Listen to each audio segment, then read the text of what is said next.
one cup at a time. Tea time. So be sure to grab your tea, grab a seat, and tune in to Miss Liz.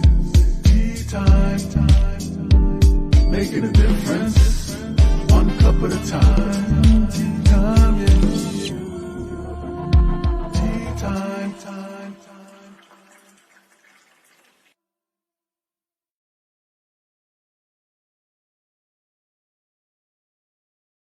Well, welcome back to Tea Time with Miss Liz. That's right. I am back for the evening tea time. And Miss Liz has got some little glitchy fingers today. I'm not sure what's going on. I want to go put the video and then I'm taking it off and I'm putting it on. So that's why we have a cute little glitch at the beginning, just to add some little entertainment for all of you guys to enjoy. So right now, I have the incredible Patti Townley Covert in the back, sitting in the studio. And we're going to be talking about truth and she just told me how to say it. Epiphany and adopt. That's her tea. And we're going to get that out there. So before we get you to enjoy tonight's tea time, we're going to get you over to Miss Liz's YouTube channel and Miss Liz's podcast apps, Tea Time with Miss Liz, and give that a quick follow and subscribe and all that good stuff. And you can listen to all these tea times at any time in the morning, afternoon, evening, in your car, in your home. Wherever you are, you can enjoy all of these incredible tea times. There is over 300 plus tea times that you can enjoy that are filled with 105 plus topics as well. So if one tea time doesn't resonate, the next one will. I guarantee you that. So before we get started, we're going to do the disclaimer, bio, and we're going to spill some tea, Miss Liz style, with some storytelling and some words tonight with all of you guys. Disclaimer for Miss Liz's tea time, Miss Liz's Tea Time live show. Miss Liz is having glitches even in what her speaking. Miss Liz is going live using StreamYard. Before leaving a comment, please grant StreamYard permission to see your name at StreamYard.com. Please be advised that the content brought forward for any Tea Time show hosted by myself, Miss Liz, is always brought forward in good faith. However, may bring forth dialogues and opinions that are not representative of my platform. The facts and information are perceived to be accurate at the giving time of airing. All Tea Time guests and audience participants are responsible for using their good judgment and taking any action that may relate to the discussion. The content brought forward may include discussions for some where they may be emotionally at risk. It is significant to know that the show is engaging in discussion forums only to offer and inspire awareness and connection and is not providing therapeutic advice. If you have any questions about the disclaimer or the panelist discussion, you may freely contact me, Miss Liz, through my email at bookingmissliz@gmail.com. Moving forward, should you choose to voluntarily participate in today's show in any aspect, I myself, Miss Liz, welcomes you. And should you decide that the show is not made for you at this time, I respect those wishes and will see you at a later show at a later date and time.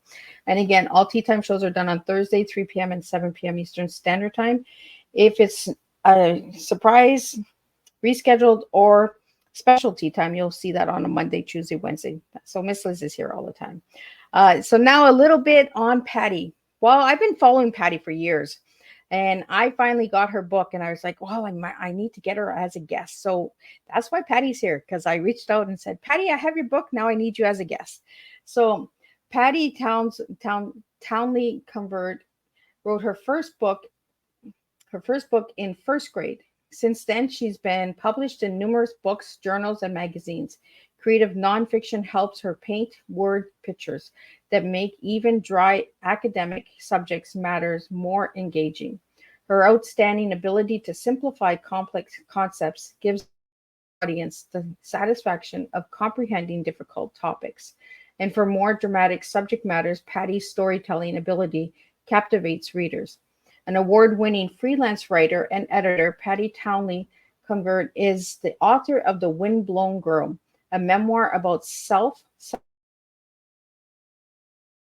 sexuality and social. Her young adults trying to escape life's pain infuse this page turner with a message relevant for today.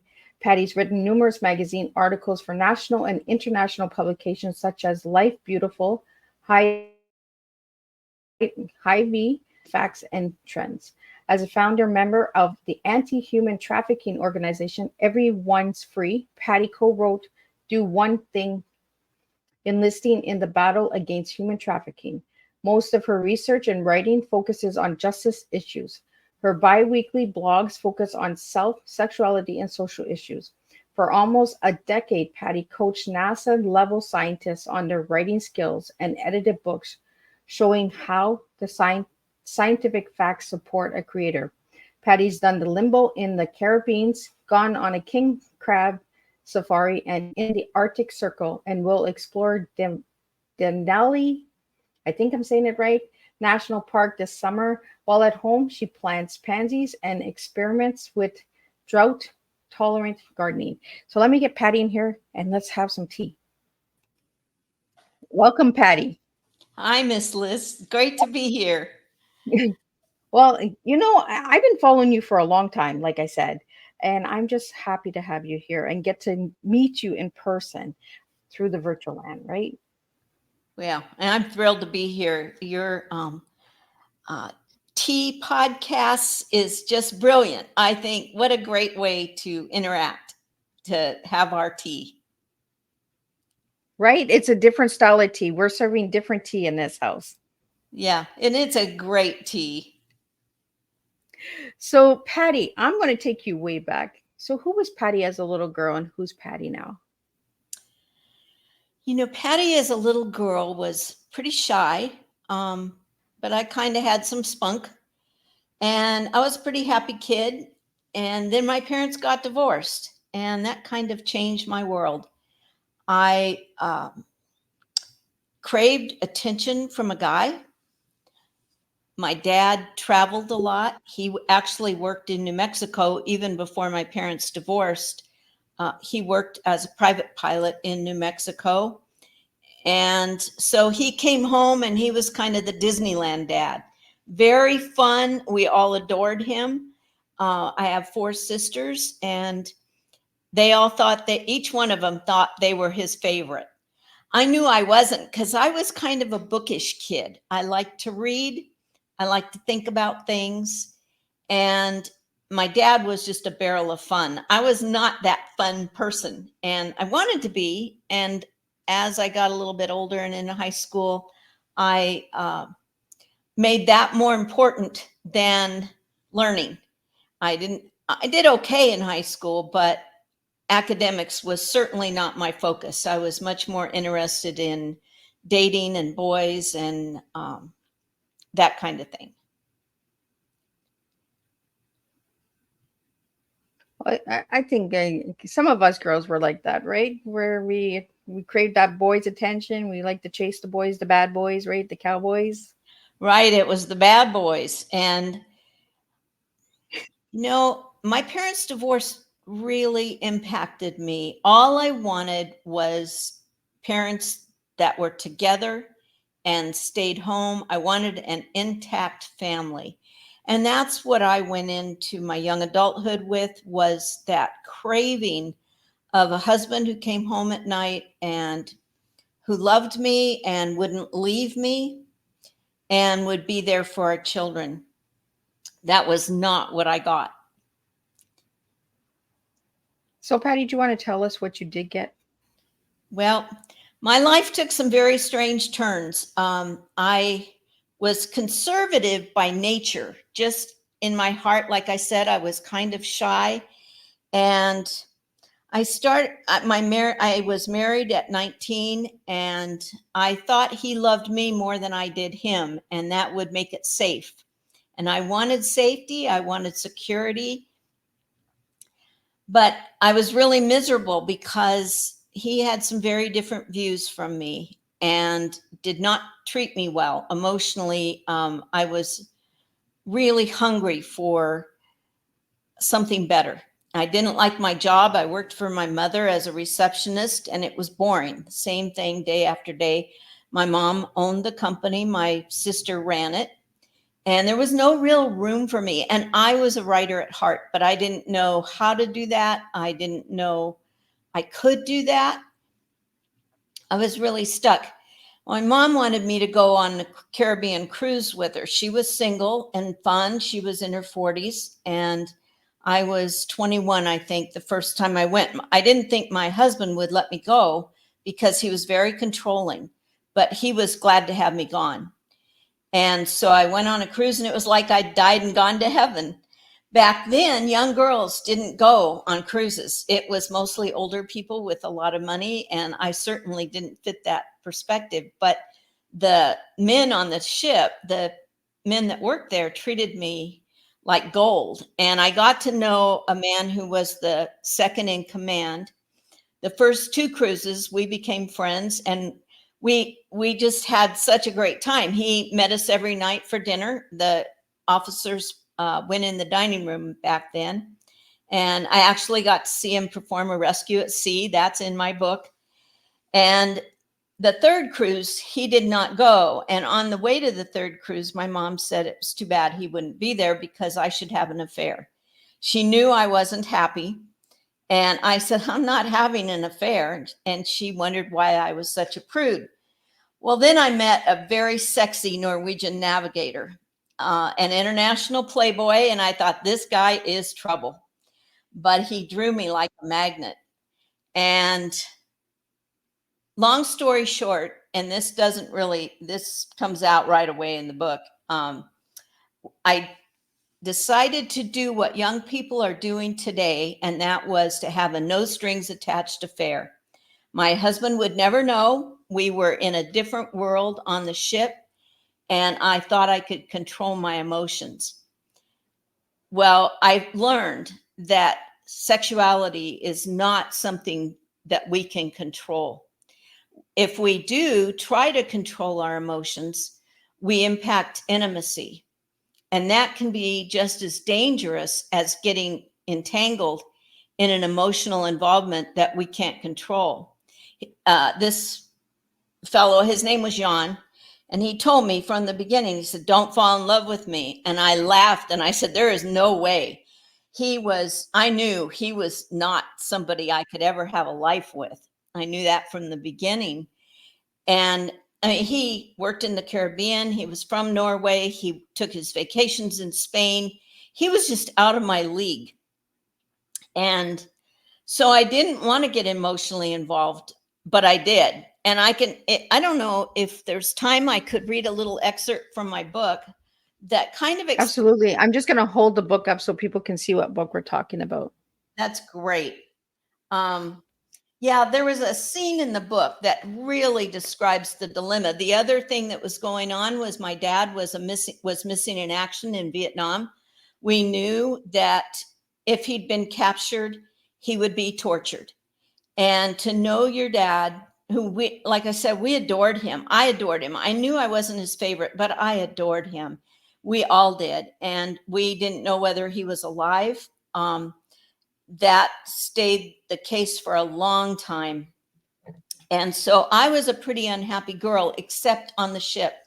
And so I got involved with this guy. And this is the passage that kind of tells a little bit about the story without giving too much away.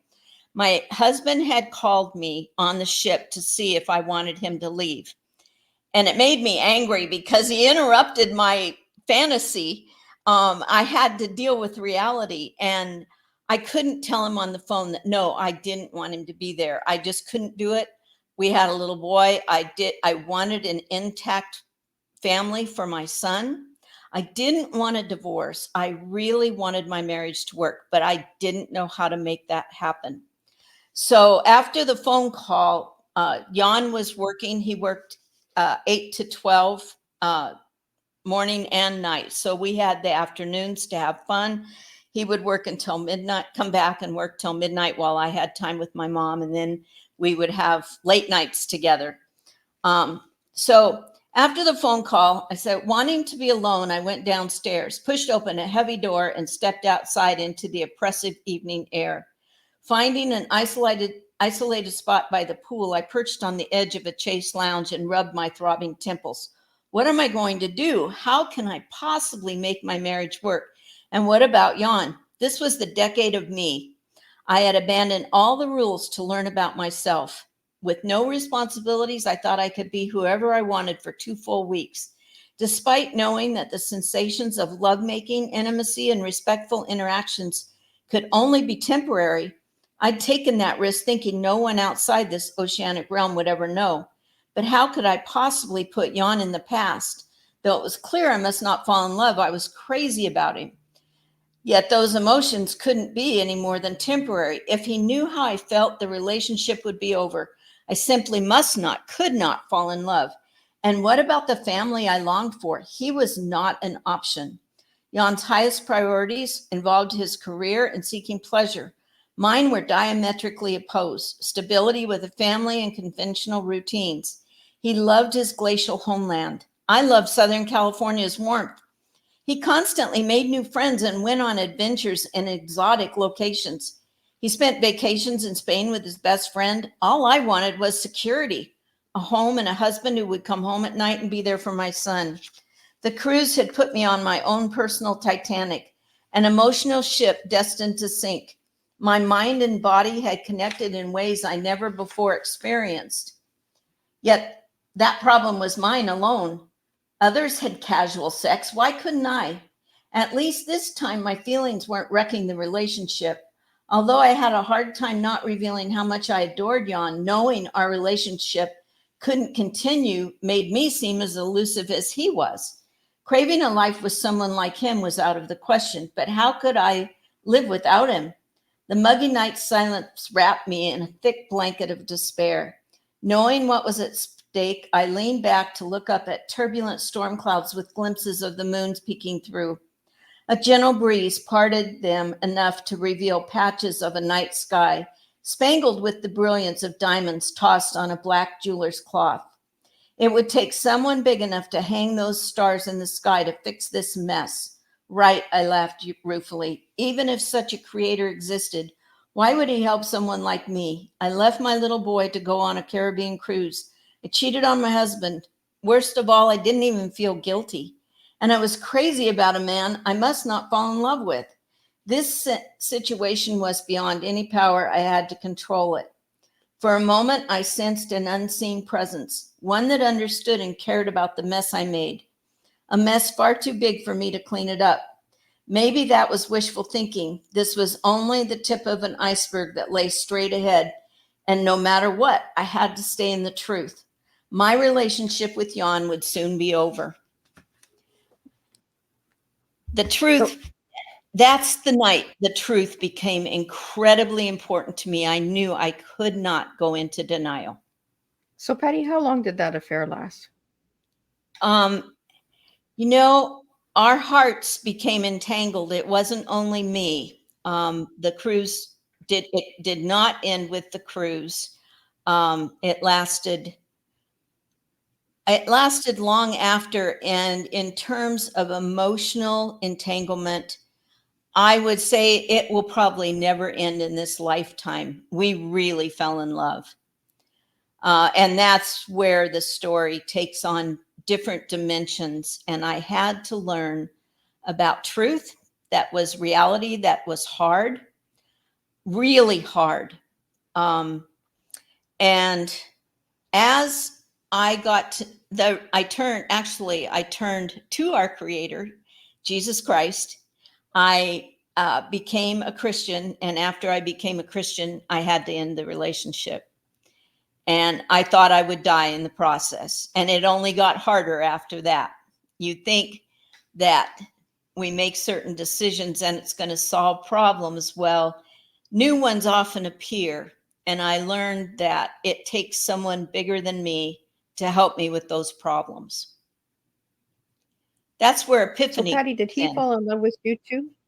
He did. He did. It took 12 years before I knew. But eventually I found out, and I was married again for a second time, and in another difficult marriage.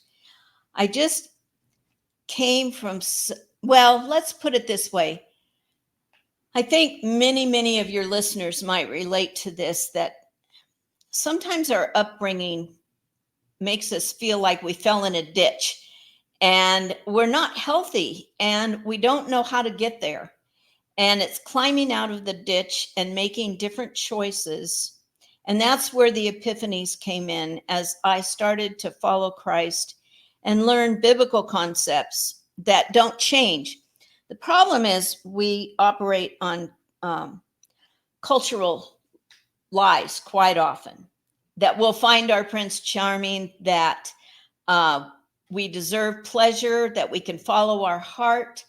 And yet the Bible says that the heart's wicked, and that, we have a part of us that cheats on our husbands or tells lies, or we're dishonest with ourselves. And that's what leads to things like addictions. It led me in a way to an addiction toward men, where I thought a man would solve my problems. And a man couldn't solve my problems. I met the man who had it all. He was good looking and super smart. He spoke 5 languages, and he genuinely cared about me. And he treated me so well in many respects. But he also drank too much. He was a partier. He had access to lots of women.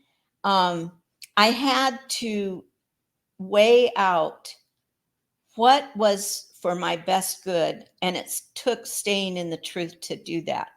And there are absolute truths. Our society tells us that truth is relative. But for instance, here's one: we all die. That's true. The bank is either open or closed. That's a true statement.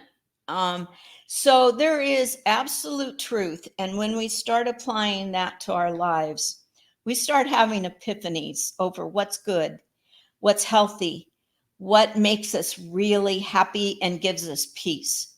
And that's what I found when I finally stopped making choices, even though it was hard and I thought it would kill me. I did. There was a night where I thought I would die, because I had the option of leaving reality behind and living a fantasy. And by God's grace, I made the right choice, and it hurt more than I can ever describe. Well, they say But real love does hurt, right? it does. If you really love someone, you want the best for them. And that impacted how I ended up raising my sons, is that I stayed in the truth when some parents get into denial and enable their children to have bad patterns that hurt them. And I was able to, by God's grace, speak the truth in love. And then it was their choice how they handled that. Well, there was 2 things in your book that really pulled to me, and it's the phrase escaping the pain and embracing the pain. It's part of the part 1 and part 2 of the book, but it really pulled me in, and I was like, I need to ask Patti about this. So what does escaping the pain mean for you, Patti? That's what I did when I embarked on that affair, is I was escaping the pain. I wanted to feel better. I was hurting, and Jan made me feel better, for a little while, even though I knew it was wrong, even though I knew it would hurt me in the end. I had no idea it would hurt others. And I did my best to keep that from happening. There wasn't this out and out, oh, you've had an affair, and this whole big blow up, or things that you might think would happen. But over time, I realized that our lives were out of control. And by trying to escape the pain, some people do that with alcohol, some people do it. I was doing it with an illicit love affair. And then when I became a Christian, I embraced the pain. And I said, okay, this is suffering and it hurts. It hurts really, really bad. But if I want my life to change, I can't do it my way anymore. I have to adopt new standards.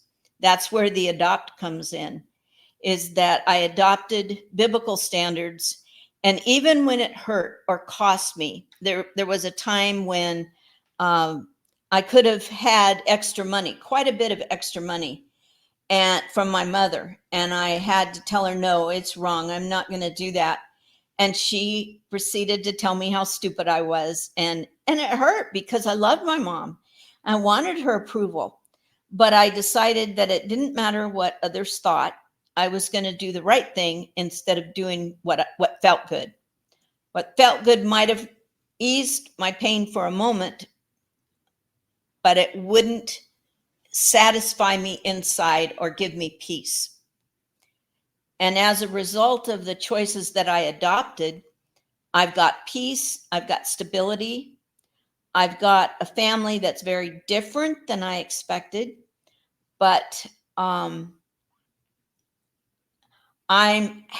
wouldn't trade it for anything. Well, I think that's our stories, right? That's our teas. You know, you had to go through it in order to understand yourself, right? Because it comes back to yourself understanding who you were, Patti, right? Right. And that's what you talk about is self-love. You had to learn what you thought it was men that would satisfy, bring that love. And a lot of us girls who have who have gone through an upbringing like divorce and stuff, and daddies and all of that. I myself, when I was younger, I was the same way, Patti. I thought, okay, if I got it from the boys, then I'm loved. But it has a lot to do with the upbringing, and has a lot to do with seeking that love that we don't get as a child. It really does. And the story about Jan and about my dad's story as a pilot for Air America, he wasn't in the service. He worked for a company that was contracted to the CIA. It's a pretty dramatic story. And my dad's story actually impacted my relationship with Jan in ways I never imagined. And it was when I was writing the book that those pieces started coming into place. And I realized that it was when I became a Christian and I found my identity. And this is about self, like you were talking about. When I found my identity, my true identity, it changed everything, because then I could stay true to myself because I knew who I was. And that was, I was a child of God. I had enormous potential that I didn't even know I had. I finally started writing because I had a story worth telling. And I didn't start writing until I was in my late 30s. A friend told me, if you'll go to a writer's conference, I'll pay for it because your story needs to be told. And her belief in me helped me believe in myself. And so I started that long journey, which turned into an incredible career. I think about how I sat on that Chase Lounge out by the pool on the cruise ship and looked at the stars in the sky and thought about a creator hanging them in the sky. And years later, I end up working with NASA level scientists who could tell how God put those stars in the sky. I couldn't have ever planned that or orchestrated it. It happened in a way that I still am in awe when I think about it, because I was desperate for a job, didn't want to work with scientists, but it paid really well and I needed the money. And it ended up being the greatest job I could have ever wanted. Well, But that's how life eventually, works, right?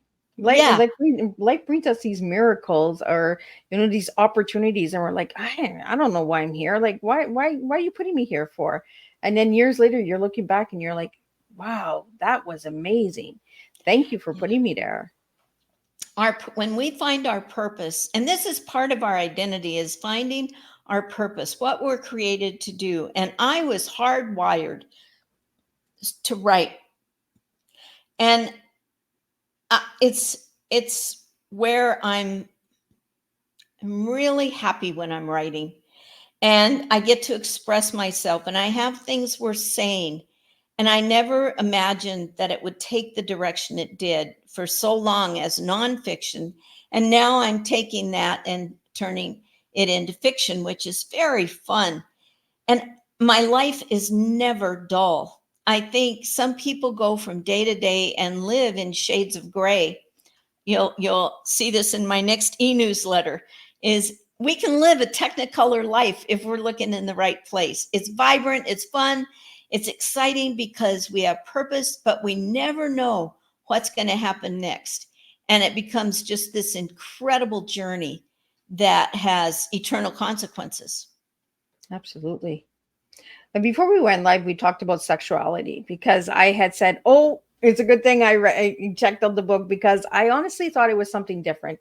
And thank goodness that I took that extra few minutes to, and look at the book. But I really want to talk about sexuality with you, Patty, because a lot of my listeners, we don't talk about this. We don't talk about the clean intimacy, the connection, the bonding of two individuals. I want to talk to you about how you feel about that and in today's world. You know, I never thought I would be talking about such a thing. Even as I said, I was conservative as a little girl, but I've talked to so many people who have never known intimacy. And the sexuality is tied to our identity. So it's very closely tied to ourself. And when we come to know who we are, who we were created to be, it gives us dignity. And when we bring that dignity into our sexuality, and this is going to be a little bit shocking, probably, I've never quite put it like this, but I didn't have that dignity in my marriage. I was not appreciated for who I was. I couldn't talk about things that were important to me. He wanted me to be a sex object, and I wasn't. And it was kind of awful. And then when I met Jan, this is backwards and it's wrong. And I know it is, but I also know that my Creator loves me no matter what I've done. I know that He brought me to a different place, but it was actually Jan that taught me about the closeness you can feel with a person and the respect that you can have between you, respect for each other's bodies, respect for our minds, an incredible respect. The problem with Jan and I is that we were not married, and we had this relationship outside of marriage. And because we both were unhealthy enough, we couldn't be married. And so that impacted us it impacted us for many, many years. After I wrote the book, it has not been as painful to think about or talk about. But I would say even now, he's a part of me that I can't escape. I think about him on a daily basis. And that's where people do become one flesh. And if you become one flesh with someone outside of marriage, it's worse than getting pregnant. It's worse than getting an STD. Those things, they eventually work their way out. You might have a baby and they may become the delight of your life. There's antibiotics to treat STDs. But Jan and I hurt our hearts, him as well as me. I did find that out later. That is part of the book. We couldn't make it work. And that's where, when you have that kind of intimacy outside of marriage, it's really dangerous. But inside of marriage, I know many, many, many married couples who have found that. And when you have the same belief system, you have the same values, you have the same goals, and you treat each other with respect, you become closer and closer and bond together as one person. And that's a very true concept. Very few people find it because they're looking to satisfy themselves in a way that doesn't work. So Patty, makes sense. You said you got married twice, correct? I did. I thought the second time was safe too. I was looking for safety. And even though I already was a Christian and I had some validation, actually, I will say this. It was my second marriage that taught me a lot healthier, how to have a healthier perspective. It exposed a lot of lies I told myself. It taught me to speak out where before I was shy and kept things inside. I learned to speak up. It was hard for 18 years. It was very, very hard. But I know that I had to go through that to get where I am now. Sadly, it ended in divorce. I did not want that divorce. The first one was my idea, and I was determined to walk away from it. The second one, even though the marriage was very, very hard, I grieved for 2 years because I failed. I couldn't make it work. And that was, it's still a sad thing to me. But again, by trusting God, I knew He was in control and had other plans for me that were good. And they were good, and they wouldn't have happened. I probably would have never written my book if I had stayed married the second time. So, Patti, are you still friends with your second husband? You know, it's interesting because my younger son is a chef, and he told me one day that he'd never cooked for his dad. And I said, well, we've got to fix that. So we invited his dad and his second wife over for dinner. So yes, we're on a good relationship. We're not close, but I was able to have them come for dinner, and it was a success. Well, and that's what a lot of my listeners out there, we have our ups and downs, right? In life, some marriages work, some marriages don't. Some relationships are good right from the get-go, and some have those bumpy roads. And Patti, what I really liked about your story and why I've been following you for so many years is because the transparency of your story. It's real, it's raw, and it's something that people don't talk about, right? We don't talk about affairs. We don't talk about that forbidden love. And it's like you said, it's painful when you find a real love and it just doesn't work. You just cannot connect. It's a death in itself. It is. It's life is hard. And life is just hard. I think for every one of us, we have places that are hard, and we have choices to make, and we can choose to. I was telling Miss Liz about this series. It's a historical fiction series that I'm working on now called the Choice series. And there are voices inside our heads that we listen to, voices of anger and jealousy and greed. And if I listened to those voices, I couldn't possibly have had my second husband and his wife over here for dinner. I would have been too focused on all the things that were wrong. But because I have Bible verses speaking inside my head and pastor's sermons, and we think God is going to be, don't do this, don't do that.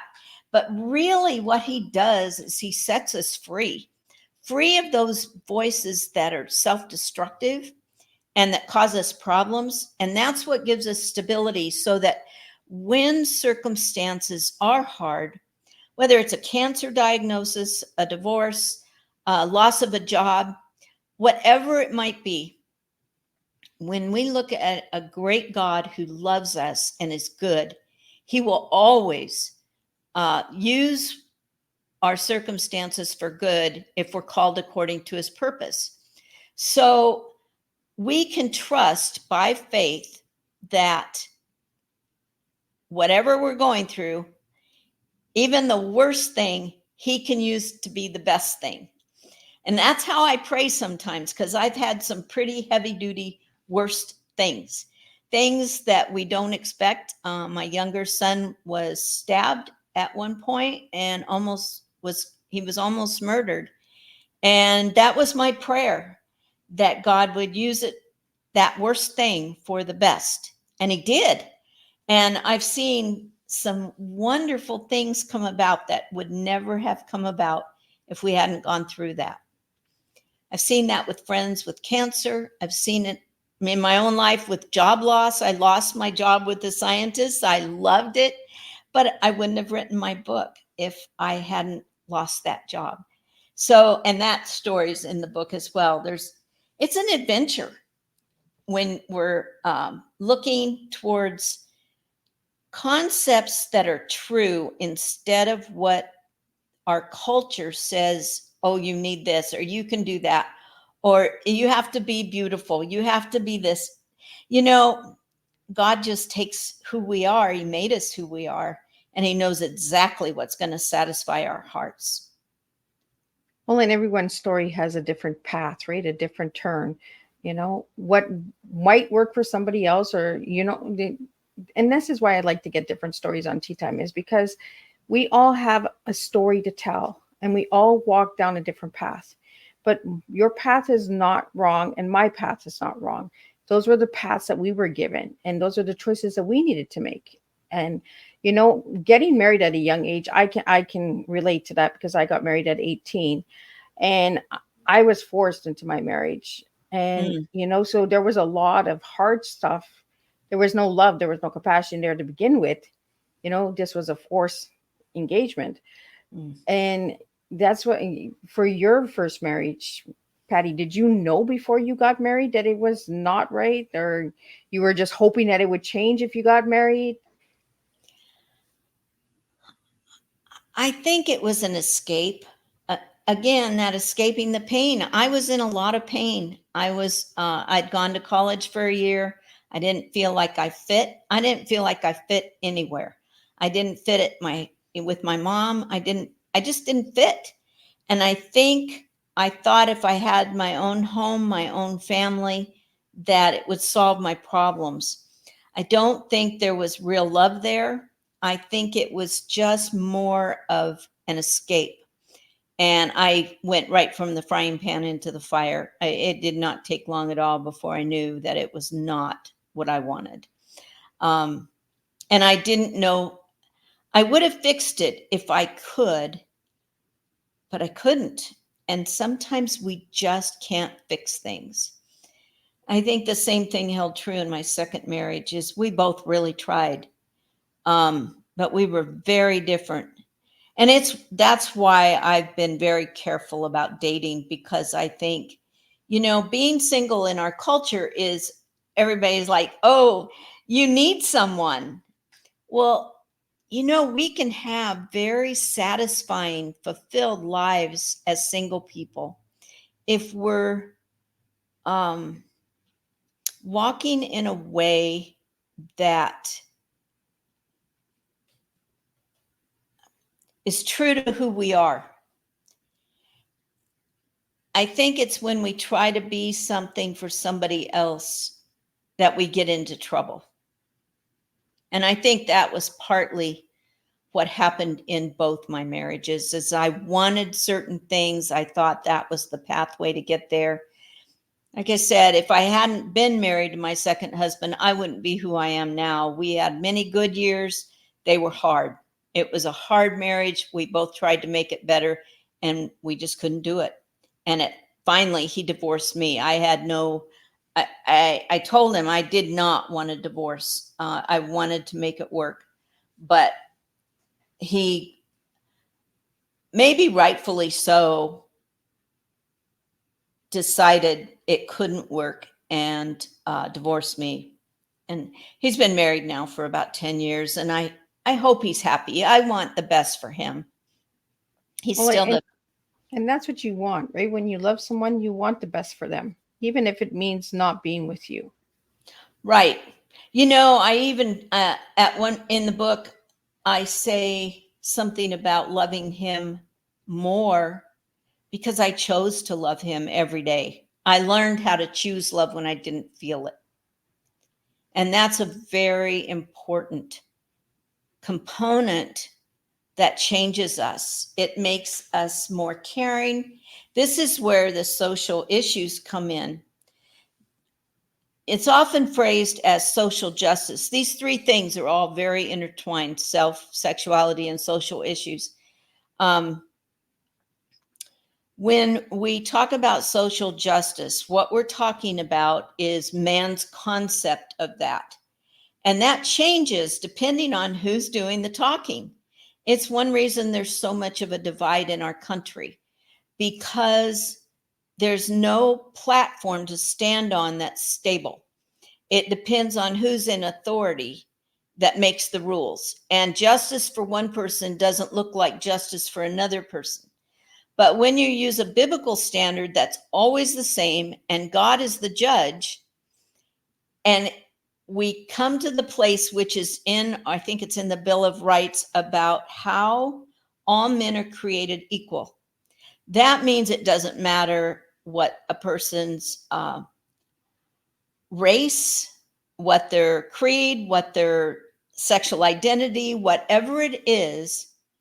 You know, some things are behaviors, some things are innate in us, and it's the dignity of man that makes for true justice.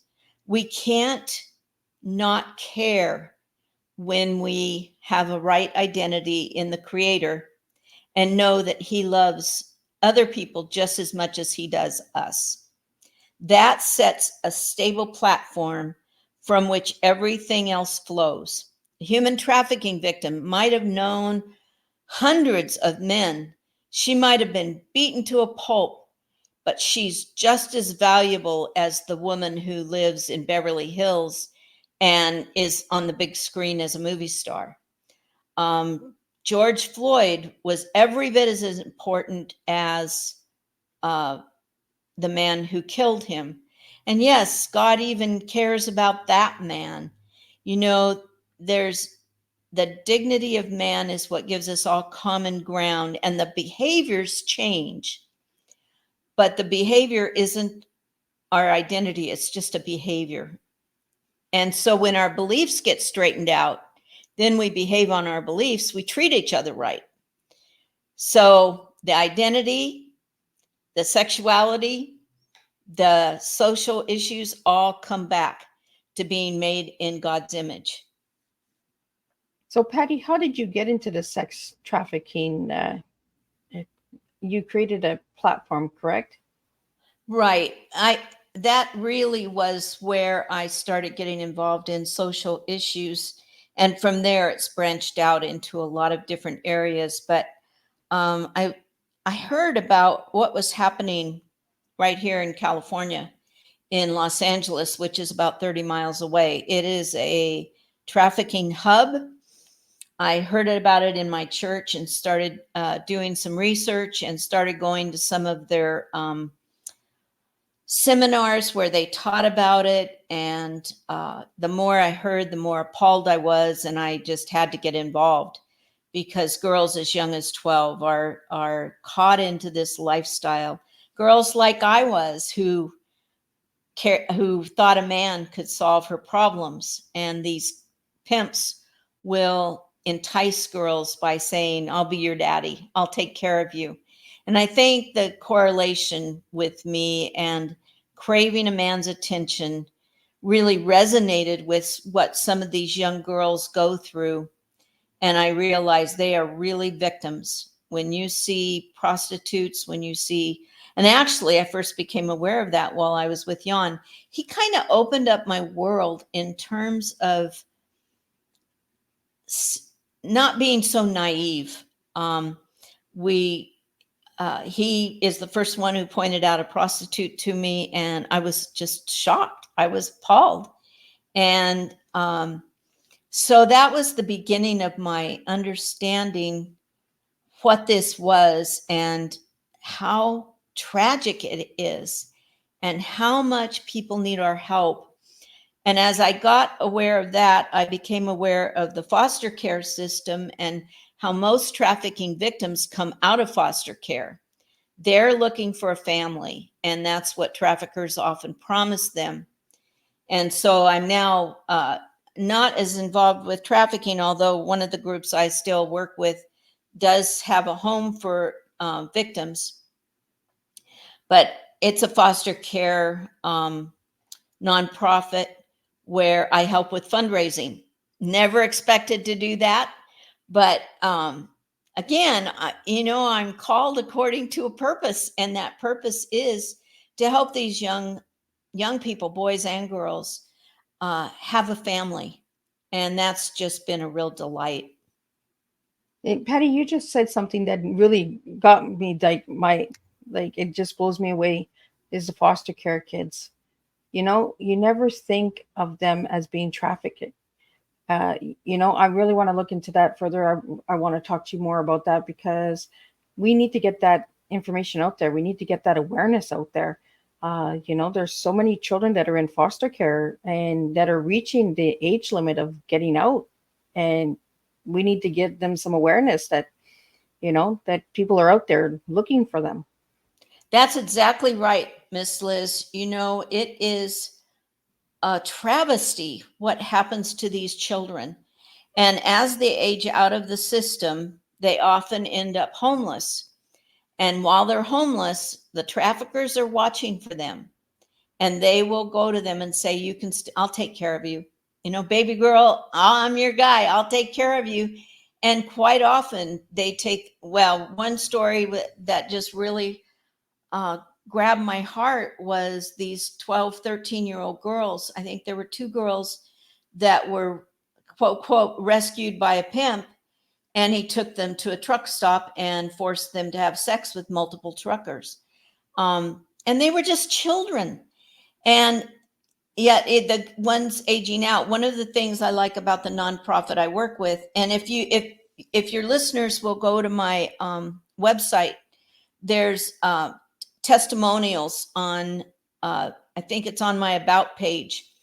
And one of those is for Olive Crest. It's the nonprofit that I volunteer with. And they have a program where when a young person is aging out of the system, they will set that young person up in an apartment, because they know what will happen if they don't help, because the person doesn't have a family to help them with a place to live, or with learning how to do interviews, learning how to get a job and manage money.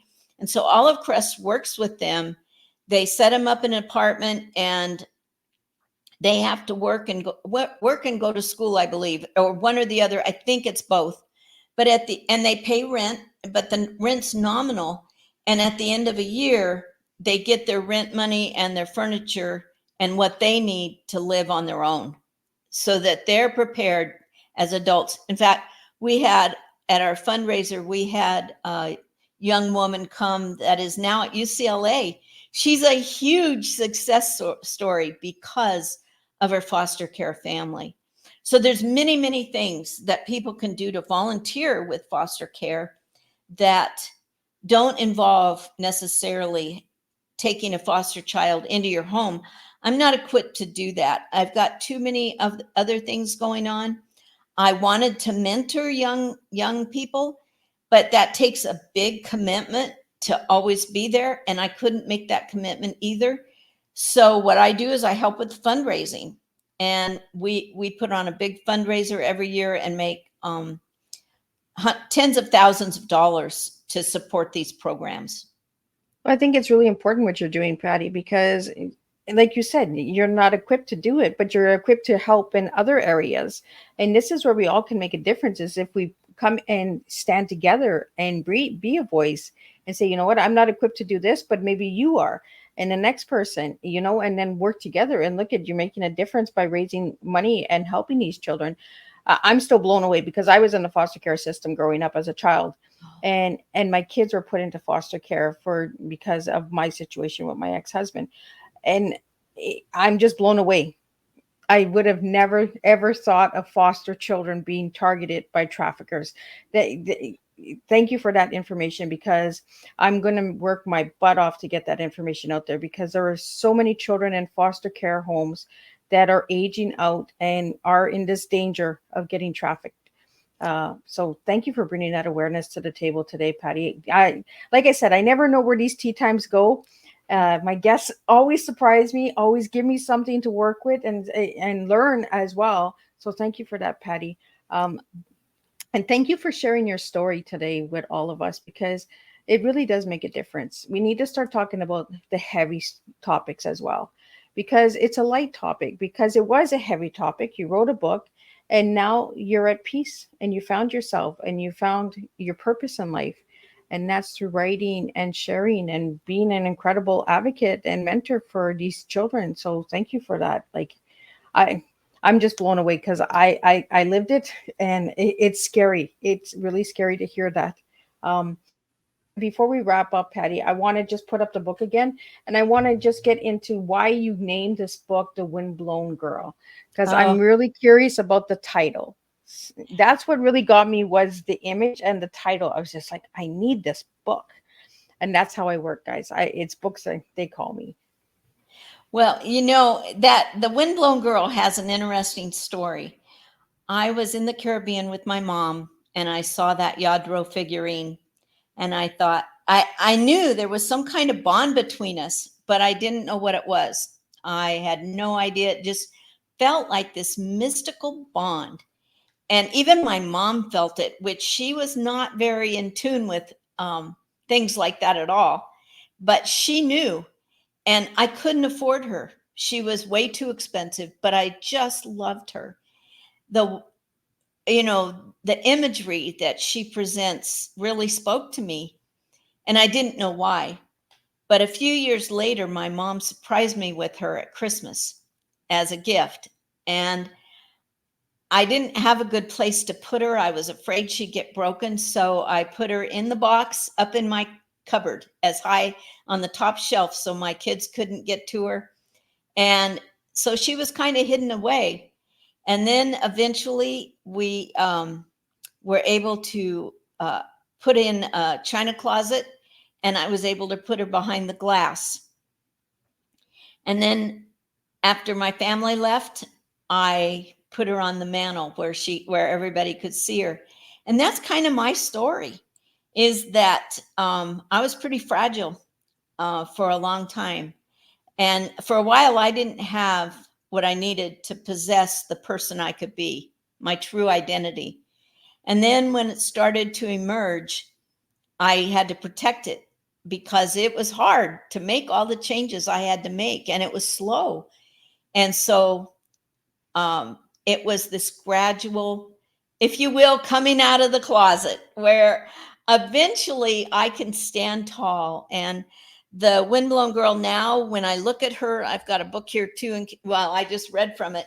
But if you look at her, she is standing, how can I get it there? You can see she's standing on a rock, and the wind's blowing really fierce against her. And I equate that to life's winds. And she's holding a book behind her back. And I equate that to the Bible. And I think we really did have a tie-in that I didn't even know. And now she's kind of my brand. I'm doing a logo right now that has the Windblown Girl. And I had to get permission to use her. And I think it seemed impossible. I tried for about 6 months. I couldn't get permission, and I couldn't use her without permission, even a photograph, because I didn't want to end up with a lawsuit. My designer told me, you've got to try one more time. So I contacted corporate headquarters in Spain. I ended up getting to the right person, and they gave me blanket permission to use her any way I want. So she's kind of my imagery about we're all faced with life's winds that blow against us, whatever it might be. And we can all stand firm on our convictions when we know our true identity. I just love the book. Like, that's why I got the book. Like I said, it was in my wish list, in my wish card for almost 2 years. And I was just like, I just need it because I just feel like this title and the cover speaks to me. It's that girl looking out to the ocean. And I always go to the water when I need to reflect on life. And, and when I need to straighten my tea, I go to the water. And when I seen the image of your book, Patti, I was just like, I need this book. And anybody that knows Miss Liz's story, that's how I started writing, was because of a book by an author, Brenda Hammond. And her book, it was just speaking to me. And Patti, your book has been speaking to me, and it just pulls me in, and it says, look at the strength within this girl. The wind is blowing and she's still standing. And it's like you said, the life of wind, right? We all have something that we've had to overcome. And it just blows me away on the cover. Like the cover, I could just look at the cover all day long because it's so beautiful. So I can't wait to see where you're going to go next with your next set of books and series and all of that. But we're going to get that out there when they come out for everybody out there. So what final message would you like to leave everybody with, Patti? I think the message I'd most like to give is that we're not alone. That no matter how lonely we feel, whether we're married or not, whether we're rich or poor, whatever state we're in, we're not alone. That there is a God who loves us, that we're precious to him, and that when we look to him for our identity, that we can find peace and security that transcends our circumstances. And I think that's what we all want, is I think we want to have that peace inside, to know what we believe, and to not have the winds blowing us like a tumbleweed. So I think that's my most important message, is that you are precious, you are loved, and you're not alone. Well, thank you so much. It was a pleasure having you here and finally getting to meet you face to face through the virtual land, maybe one day in person. I'm working on getting to know all my guests in person. That's one of my goals, my bucket list out there. But I want to thank all the listeners out there as well. Thank you, Bruce, for your comment and for tuning in. I always appreciate your support as well. Thank you for all the listeners on Instagram and your support as well. I really appreciate that. We will be back on the 20th with a returning guest. Pepper Ann will be back in the house, and she'll be talking about her updates about her book and that she was on last year. And we're just going to do some updates and have some good old tea time for a second time and get a little wild with her book. And then we'll be back on the 22nd, and we'll have another two TEAs as well. So stay tuned for that. And the press release for September's guest will be out on the 24th of August. So stay tuned for all of that. You'll see some incredible guests. And we have some new countries that will be joining Miss Liz. So I'm super excited for that as well. Until then, keep serving your tea, keep being true to yourself, and let's make a difference with real life stories and words with TEA with Miss Liz.